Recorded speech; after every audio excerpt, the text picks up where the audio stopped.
Kasus COVID-19 telah membuat banyak orang kehilangan orang tua, kerabat, dan rekan yang disayanginya. Ini seperti yang dirasakan Puja Kusuma yang juga merupakan penyintas COVID-19. Kedua orang tuanya meninggal dalam waktu berdekatan setelah terpapar virus tersebut pada Juli 2020. Kepada Elsinta yang menceritakan bahwa ini bermula saat mengetahui ayahnya terpapar COVID-19 dan meninggal dunia usai menjalani perawatan selama 3 hari di rumah sakit. Dan hanya berselang beberapa hari, sang ibu juga meninggal dunia setelah dinyatakan positif COVID-19. Perasaan campur aduk pun dirasakan, karena selain tidak bisa melihat pemakaman kedua orang tuanya dalam jarak yang dekat, ia pun harus dirawat di ICU untuk berjuang melawan COVID-19. Saya terpapar di bulan Juli 2020. Dan menurut perkiraan saya karena terpapar oleh orang di rumah. Waktu itu ayah saya kena terlebih dahulu, kemudian ibu saya sempat mengantar ayah saya ke rumah sakit, tapi hanya bertahan 3 hari, beliau berpulang. 16 hari kemudian ibu saya menyusul. Nah, dalam waktu yang bersamaan, ketika ibu saya 5 hari di rumah sakit, saya mulai sesak nafas. Pada saat saya memakamkan ayah saya tidak boleh mendekat, saya harus melihat hanya dari jarak 500 meter. Sesudah dimakamkan baru saya boleh mendekat. Nah, di saat itu sebetulnya saya sudah mungkin terpapar ya, karena pada saat itu saya tiba-tiba lemas dan ada demam. Dan yang paling berasa adalah migrain, pusing sebelah.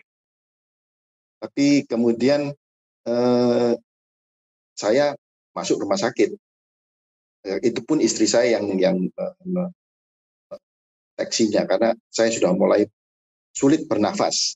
Saturasi saya ketika masuk rumah sakit 85. 2 hari di rumah sakit, tiba-tiba saturasi saya tinggal 80. Sehingga saya segera dimasukkan di ICU. Ketika ibu saya berpulang, pada saat itu saya sedang terkapar di ICU, handphone saya itu dalam keadaan mati, karena pihak rumah sakit tidak mau saya dihubungi siapapun. Rasa tidak nyaman saat berada di ICU terus menghantui Puja. Terlebih setiap malam ia harus terus melihat jenazah kasus COVID-19 di sana. Tidak punya tenaga dan halusinasi juga dialami sebelum akhirnya ditetapkan sembuh oleh rumah sakit.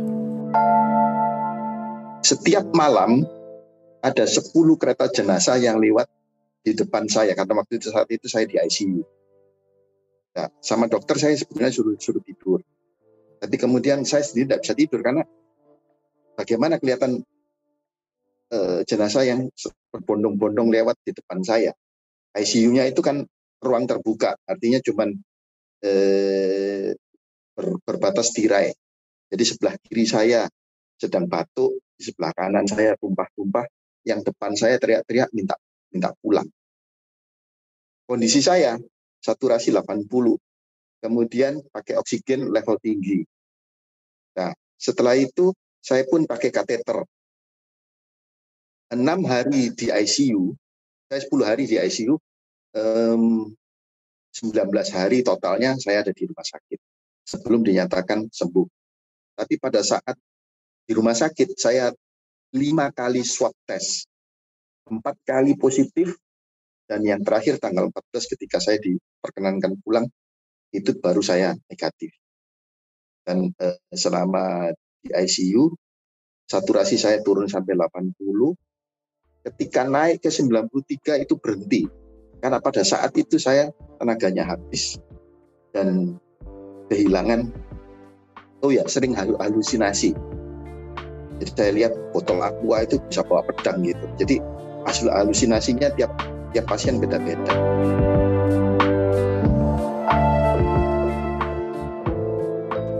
Puja Kusuma berharap tidak ada lagi orang yang memiliki pengalaman pahit seperti yang ia alami.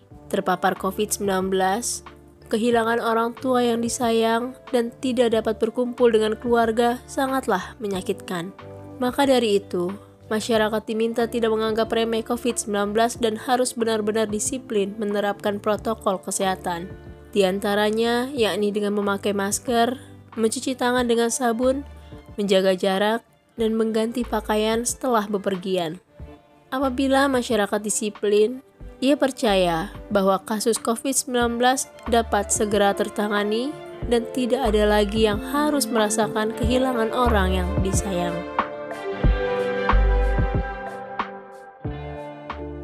Tidak ada toleransi lagi. Patuhi 5M. Tetap pakai masker, hindari kerumunan, jaga kebersihan, cuci tangan kita, mandi yang bersih, ganti baju kita ketika kita pulang dari kerja, dan tetap jaga jarak. Demi orang-orang terkasih kita di sekitar kita, kita tidak bisa lagi berpelukan atau hanya jotosan tangan aja begitu. Itu sudah cukup. Dengan demikian kita sudah menjaga orang-orang terkasih kita dari COVID-19 yang sekarang ini sedang meledak lagi, seperti di Madura atau di Kudus atau yang di Semarang. Nah itu di sini.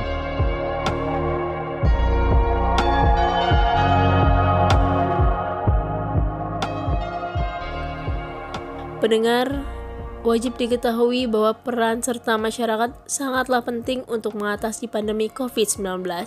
Jadi, semua dimulai dari diri sendiri dan lingkungan sekitar.